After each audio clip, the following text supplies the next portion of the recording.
ঘোষণা হওয়ার মানে নির্বাচনে একটা কিন্তু রোড ম্যাপ দেওয়া, যে আমরা তাহলে আমরা জানতে পারবো কোন দিন নির্বাচন হবে, এবং সেই দিনটা হবে আজকে থেকে প্রায় 2 মাস পরে। প্রায় 2 মাস, কারণ ডিসেম্বরে হচ্ছে, জানুয়ারি যাবে 1 মাস, আর 1 মাস, 2 মাস, ঠিক 2 মাস আগে তারা তফসিল ঘোষণা করতেছে। তো এই 2 মাসের মধ্যে অনেক কিছু হতে পারে, এই দেশে অনেক কিছু হতে পারে, এত মানে নিশ্চিত হওয়ার কিছু না। তবে আমি নিজে আশাবাদী যে নির্বাচন হবে। হবে বলে এই কারণে কি, নির্বাচন না করে আসলে ডক্টর ইউনূসের কোনো উপায় নাই। উনি অনেকদিন মানে সময় নিয়েছেন 2 মাসে এবং অনেক কিছু হতে পারে মানে কি মাসুদ কামাল, যে নির্বাচন না হবার মতো অনেক কিছু হতে পারে 2 মাসে? হতে পারে, আচ্ছা। হতে পারে, অনেক কিছু হতে পারে। কিন্তু আমি নিজে আশাবাদী নির্বাচন হবে। আমি বারবার বলছি নির্বাচন হবে। কি কারণে বলছি আমি, নির্বাচন না দিয়ে ডক্টর ইউনূসের আর কোন উপায় নাই, আপাতত উপায় নাই। কেন আপনি ভাবেন তো, খুব ঠান্ডা মাথায় চিন্তা করেন। উনি অনেক কিছু করেছেন, উনি অনেক কিছু করেছেন, কিন্তু কাজ কি কিছু হয়েছে? উনি যখন দায়িত্ব নিয়েছিলেন সেই সময় থেকে আজকের সময় পর্যন্ত আমি যদি তাকাই, ওই দিনের কি ছিল বাংলাদেশের অবস্থা, আর আজকে আমি কি অবস্থায় আছি, আপনি পজিটিভ কি পেয়েছেন বলেন? পোর্টগুলি বিদেশের কাছে দিয়ে দিচ্ছেন। কেন দিচ্ছেন? আপনি আসছেন হলো গিয়ে 1 বছরের জন্য, আপনি পোর্ট দিয়ে দিচ্ছেন 32 বছরের জন্য। এটা কি হয়? ধরেন আমার ঘরটা এলোমেলো, আমি একজনকে দায়িত্ব দিলাম, ভাই আমার ঘরটা একটু গুছিয়ে দাও। সে এসে বললো কি, আপনার এই খাটটা ভালো না, এই খাটটা বিক্রি করে দিল। সে খাটটা একজনকে দিয়ে দিল। তারপরে সে আমার চেয়ারগুলি সব দিয়ে দিল, যেন এগুলি ভালো চেয়ার না, নতুন চেয়ার আনতে হবে, কাজে এগুলোকে বিদায় করতে হবে। তো সব তো চলে গেল। আমি দিচ্ছি তাকে ঘরটা ঠিকঠাক করার জন্য, সে ঘরের জিনিস লিজ দিচ্ছে। তো এটা তো আপনাকে দায়িত্ব দেওয়া হয় নাই। আপনি ধরেন, আমি একটা উদাহরণ দিয়ে বলি আপনাকে, এই যে ঘটনাটা সে ঘটছে, যে 30 বছরের জন্য একটা, এক হলো 22 বছরের জন্য এগুলো লিজ দিলেন। এখন যদি আমি মনে করি, আমি যদি দেখি পরে কাজে যে যে এই কাজগুলি ভালো হয় নাই, এই কাজগুলো আমার জন্য ক্ষতিকর হয়েছে, আমি কি চেঞ্জ করতে পারবো? পারবো না তো। এই চুক্তিগুলি এমন ভাবে হয়, যখন আদানির চুক্তি এতদিন হয়ে গেছে, আপনি জানেন এই সরকার দায়িত্ব নেওয়ার পরে প্রথম কার টাকাটা দিছে? প্রথম আদানির টাকাটা দিছে। কেন? আপনি চুক্তিটা ক্যান্সেল করতে পারেন নাই। তো চুক্তি একটা হয়ে গেলে পরে কি ক্যান্সেল করা যায় তো সহজে? যায় না। তখন বরং কি করে, যে ঠিক আছে, যা লেনদেন হয়েছে ওই লেনদেন নেওয়ার লোক চলে গেছে, আমারই দেন। আমি তো মাঝে মাঝে ভাবি যে আদানির যে ওখানে যে কমিশনের টাকাটা কে পাইছে এই এই এই এই 1.5 বছর, এটা মাঝে মাঝে আমি চিন্তা করি। যাও, আমি যা বলছিলাম সেই বিবেচনায় উনি কিন্তু পুরো অগ্রসর হতে পারেন নাই। দেশটা যেখানে ছিল সেখানে আছে, বরং আরো পেছন দিকে গেছে। পেছন দিকে কিভাবে গেছে? আইন শৃঙ্খলা, ভয়ঙ্কর অবস্থা দেশের আইন শৃঙ্খলা। আপনার রাস্তায় বের হন, কেউ যদি আপনার কাছ থেকে আপনার ব্যাগটা ছিনতাই করে নিয়ে যায়, আপনি কোথাও যে কোনো প্রতিকার পাবেন না। পুলিশ আপনাকে কোনো প্রতিকার দিতে পারবে, পুলিশ কিন্তু আপনাকে সান্ত্বনাও দিতে পারবে না। এটা তবে আগে ছিল না। তো এইগুলি ভাবলে অনেক সমস্যা। কাজেই উনি আর কয়দিন এটাকে হ্যান্ডেল করবেন? উনাকে এখন কিন্তু নির্বাচন দেওয়া ছাড়া কোনো উপায় নাই। এটা হলো 1 নম্বর কথা। সে কারণে আমি মনে করি নির্বাচন হবে, উনি নির্বাচন হওয়ানোর জন্য চেষ্টা করবেন। আর বিপরীত দিকে আর যেটা বলেন আপনি, যে 2জন উপদেষ্টা পদত্যাগ করেছি, পদত্যাগ কার্যকর হবে কবে? কার্যকর হবে তফসিল ঘোষণার পর থেকে। যখন তফসিল ঘোষণা হয়ে যাবে তখন থেকে কার্যকর হবে। কেন? আমি প্রশ্ন করি কেন? আপনি আজকে পদত্যাগ করলেন, তো কালকে বিকালে তফসিল ঘোষণা করা হবে, তো আমার ওরা কালকে অফিস করবেন, কালকে ওনারা অনেকগুলি ফাইল সিগনেচার করবেন। আর বাংলাদেশে ফাইল সিগনেচারের অর্থ তো আমরা জানি মোটামুটি। কেন ভাই? মানে এই ঘটনার মাধ্যমে আপনি কি উদাহরণ তৈরি করলেন সেটা আপনি আমাকে বলেন। আপনি তো একটা এক্সাম্পল ক্রিয়েট করলেন, সেই এক্সাম্পলটা আমাদের দেশের জন্য কতটুকু ভালো হলো, কতটুকু অনুকরণযোগ্য হলো, এটা আমাকে বলেন। আমাদের পরবর্তী এই যে বিএনপি, বিএনপি এই গত 14-15 বছর ধরে একটা কথাই গেলে বলতেছে যে আমরা একটা তত্ত্বাবধায়ক সরকারের অধীনে নির্বাচন চাই। তাহলে সে তত্ত্বাবধায়ক সরকারটা কেমন হবে? তার কি এক্সাম্পল উনি ক্রিয়েট করেন এটার মাধ্যমে, যে তফসিল ঘোষণার আগে পর্যন্ত জি। সরকারের একজন উপদেষ্টা থাকতে পারবেন, তফসিল ঘোষণার পরে যে ছেড়ে দিয়ে উনি ইলেকশন করবেন? উনি কি এই এক্সাম্পলটা ক্রিয়েট করলেন? মাসুদ কামাল, অনেক ধন্যবাদ। এটা আমি তো কোনো আপনার ভালো এই যে এক্সাম্পল না।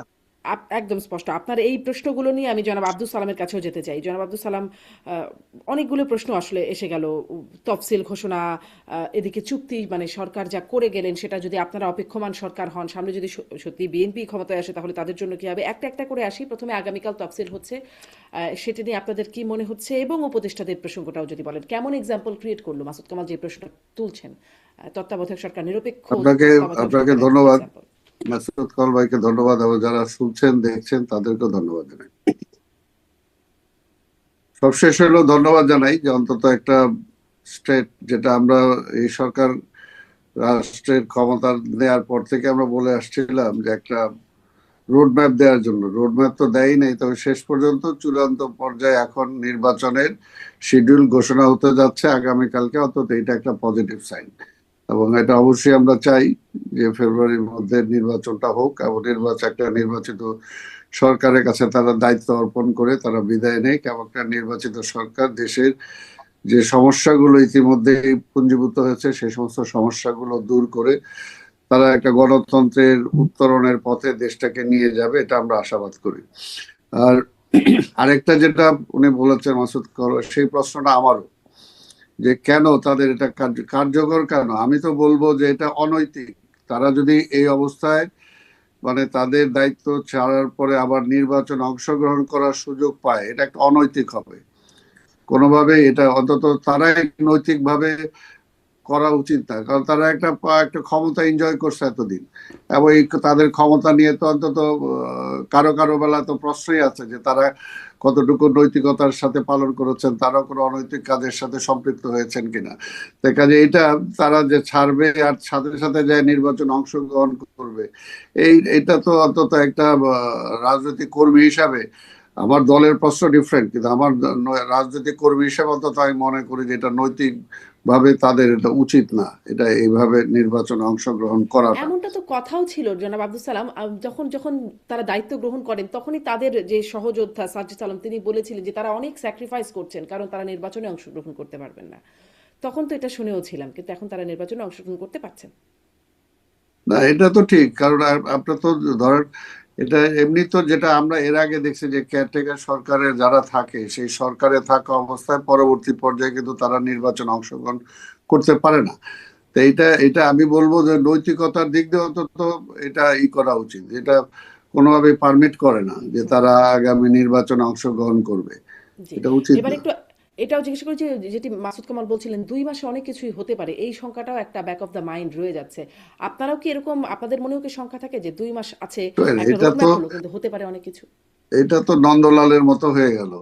কথাটা হলো যেটা আমরা যেটা চাচ্ছি যে বিগিনিং থেকে যে কোনো অকারেন্স তো যে কোনো সময় ঘটতে পারে, সেটার জন্য আমার নর্মাল কাজকর্ম আমি বন্ধ করে রাখবো, সেটা তো হতে পারে না।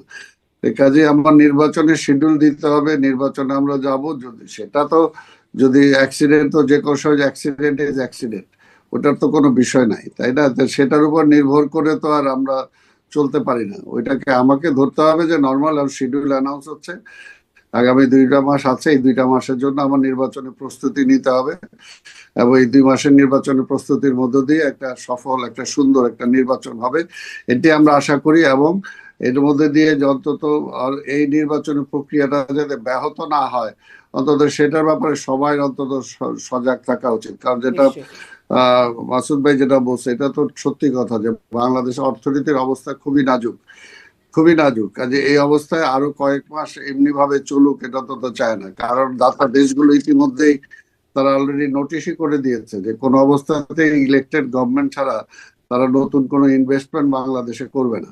আর আমাদের দেশীয় যে সমস্ত ইনভেস্টর আছে তারাও কিন্তু সব পিছিয়ে আছে। কাজে গত এই 1.5 বছরে বেকার সমস্যা কিন্তু বাড়ছে। নিত্য প্রয়োজনীয় দ্রব্যের দাম যেটা আসলে জনগণের নাগালের মধ্যে আনা উচিত ছিল সেটা কিন্তু আনা যায় নাই। আরো আনুষঙ্গিক যে সমস্ত কিছু কিছু সমস্যা, জাতীয় এবং আন্তর্জাতিক ভাবে যে সমস্ত সমস্যাগুলো আছে, সেই সমস্যাগুলো যদি সমাধান করতে হয় তাহলে একটা নির্বাচিত সরকার দরকার। এটা জি, ডক্টর ইউনূস সাহেবও বুঝতে পারতেছেন, এবং এটা সবাই বুঝতে পারতেছেন। কাজে এখন আর এখান থেকে আর একটা মুহূর্ত সময় নষ্ট করা উচিত না। জি, ওই যে চুক্তি, দুর্নীতি, আপনি দুর্নীতির কথা বলছিলেন, মাসুদ কামাল বলছিলেন চুক্তির কথা, সেটা নিয়েও একটু কথা বলতে চাই যে আপনাদের উপর কিন্তু কিন্তু ওই যে তফসিলের সাথে সাথে এটাও একটু প্রসঙ্গটা আসে, যেটা আসলে কদিন ধরে খুব খুব খুব আলোচনা হচ্ছে, যে তারেক রহমান তিনি তো বলেছিলেন মানে শীঘ্রই ফিরবেন। একবার শুনেছিলাম সেপ্টেম্বরে আসবেন, তারপর অক্টোবরে, তারপর নভেম্বরে, তারপর শুনছি ডিসেম্বরে আসবেন। এখন প্রশ্ন করছি যে তফসিল তো ঘোষণা হয়ে যাচ্ছে, নির্বাচনের আগে তিনি ফিরবেন কি জনাব আব্দুল সালাম? না, না, অবশ্যই। কারণ উনি তো নির্বাচন অংশগ্রহণ করবেন এবং আগামী নির্বাচনে আমরা ম্যান্ডেট নিয়ে তিনি বাংলাদেশের প্রধানমন্ত্রী হবেন, কাজে তাকে তো ফিরতে হবেই, তিনি অবশ্যই ফিরবেন। নির্বাচনের আগে ফিরবেন, আচ্ছা। তাহলে সেই যে শঙ্কাগুলো বা যেই মানে নিয়ন্ত্রণটা অন্য কারোর কাছ থেকে তার কাছে ততদিনে চলে আসবে, স্পর্শকাতর কারণগুলো চলে যাবে নির্বাচনের আগে আগে, জনাব আব্দুল শঙ্কা সালাম। তো মাসুদ ভাই নিজেও এই আরেকটা শঙ্কা করছে যে যে কোনো মুহূর্তে যে কোনো কিছু শঙ্কা তো থাকবেই। হুম। শঙ্কা তো প্রতিটা মানুষের জীবনেই থাকে, প্রত্যেকটা রাষ্ট্রের জীবনেই থাকে, সবকিছু নর্মালি সবকিছু হয় না, তাই না? শঙ্কা তো থাকে, শঙ্কা নিয়ে এগিয়ে যেতে হয়। এখন আমাদেরকে এগিয়ে যাওয়ার পালা, এগিয়ে যেতে হবে এবং একটা নির্বাচিত সরকারের কাছে রাষ্ট্র ক্ষমতাটা বোঝানোর ব্যবস্থাটা করতে হবে। যত জি, দ্রুত করতে পারি ততই দেশের জন্য মঙ্গল। জি, নিশ্চয়ই, অনেক ধন্যবাদ জনাব মাসুদ কামাল। জনাব আব্দুল সালাম যেটি বলছেন যে অবশ্যই তিনি ফিরবেন, কিন্তু মানে অবশ্যই বললেও একটু সন্দেহ শঙ্কা বা মানে প্রশ্ন থাকে কিনা, কারণ অনেক দিন থেকে শুনছি। আপনি কি মানে কি মনে হচ্ছে তারেক রহমান ফিরছেন, যদিও দলের পার্সন না না, বলছেন উনি যে? তো জি। বাংলাদেশের ছেলে, বাংলাদেশের একটা পলিটিক্যাল পার্টি, সবচেয়ে বড় পলিটিক্যাল পার্টি, উনি সবচেয়ে বড় নেতা। তো যদি বাংলাদেশে না ফিরে কি করবেন? ফিরতে তো হবেই। কিন্তু আমার না কতগুলো প্রশ্ন মনের মধ্যে জাগে আর কি, আমি ঠিক বুঝি না, আমি হিসাবটা মিলাতে পাই না। ধরেন কালকে তফসিল ঘোষণা হইলো, তারেক রহমান কি ভোটার হয়েছেন? এখনো তো হন নাই। আচ্ছা, যদি ভোটার না হন, উনি ইলেকশন কিভাবে করবেন? যদি ইলেকশন না করতে পারেন, এমপি কিভাবে হবেন? ওই যে যদি বিশেষ এমপি না হতে ব্যবস্থাপনায় বা পারেন, নির্বাচন কমিশন নাকি এখতিয়ার আছে, নির্বাচন কমিশন তো বলেছে যে বিশেষ এখতিয়ার আছে তাদের না আমি ব্যাপারে। সেটাকে ধরবো না, আমি বলি আপনাকে। যদি উনি আচ্ছা। এমপি হতে না পারেন, প্রধানমন্ত্রী কিভাবে হবেন? সালাম ভাই তো বলছেন উনি আগামী দিনের প্রধানমন্ত্রী। আমিও ভাবতে চাই যে উনি আগামী দিনে, কারণ আমার কাছে তো আর কোনো বিকল্প নাই। হুম। এই যে আমি ভাবলাম, ধরেন এখন নির্বাচন কমিশন কি বলতেছেন যে উনার হাতে সে ক্ষমতা আছে। নির্বাচন কমিশন এমন ক্ষমতা কেন প্রয়োগ করবেন এবং কি কারণে প্রয়োগ করবেন, যেটা নাকি দেশের আর সাধারণ কোন জনসাধারণের জন্য প্রয়োগ হবে না? আমি তো নির্বাচন কমিশন প্রশ্ন করবো, আপনি কেন? তারেক রহমান কি ভোট কটা? একটা না? আমার তো ভোট একটা। তো ওনার জন্য যেটা প্রয়োগ হবে সেটা কি আমার জন্য প্রয়োগ হবে? আমার জন্য প্রয়োগ হয়ে না হলে ওনার জন্য কি কারণে হবে? যদি ওনার জন্য হয়, তাহলে কি আমি প্রশ্ন করতে পারবো? সেই এখতিয়ার কেমন নাই? নির্বাচন কমিশন বললেই তো হবে না রে ভাই। আমার কথাটা হলো কি, নির্বাচন কমিশন যখন বলবে আমার হাতে সব, তাহলে নির্বাচন কমিশন তাকে বিজয় ঘোষণা করে দেখ, তাও তো তার ক্ষমতা আছে কিনা জানি না। তো আমার কথা হলো কি, এগুলি ঠিক না। এগুলি ঠিক, জনগণের নেতা যিনি হবেন তিনি আর 10 জন সাধারণ জনগণের মতোই থাকবেন, এটি হলো সবচেয়ে শোভন, এটি হলো সবচেয়ে, তা নাহলে জিনিসটা চোখে লাগে। পরে এখন হয়তো কিছু বলবে না, এখন সবাই হয়তো জোয়ারের মধ্যে আছে, কিছু বলবে না। আজকে থেকে 5 বছর 10 বছর আগে ইতিহাস কিন্তু বড় নির্মম। যে সমস্ত কথা শেখ হাসিনার জন্য এখন উচ্চারিত হচ্ছে, এটা কি শেখ হাসিনা থাকা গেলে কেউ উচ্চারণ করতে পারতো? পারতো না। এবং এগুলি কিন্তু উচ্চারিত হচ্ছে এবং বিবর্ধিত হয়ে ওনার কান পর্যন্ত পৌঁছে। কেমন লাগে না শুনতে? এইগুলি কারোই শুনতে ভালো লাগে না রে ভাই। তো আমার কথা হলো কি, সবাই যেরকম আছে আপনি সেরকমই থাকেন। আপনি কেন অন্য কিছু হতে চাচ্ছেন? আপনি কেন স্পেশাল কিছু হতে চাচ্ছেন? যতক্ষণ পর্যন্ত প্রধানমন্ত্রী না হবেন ততক্ষণ পর্যন্ত আপনি সাধারণ মানুষ।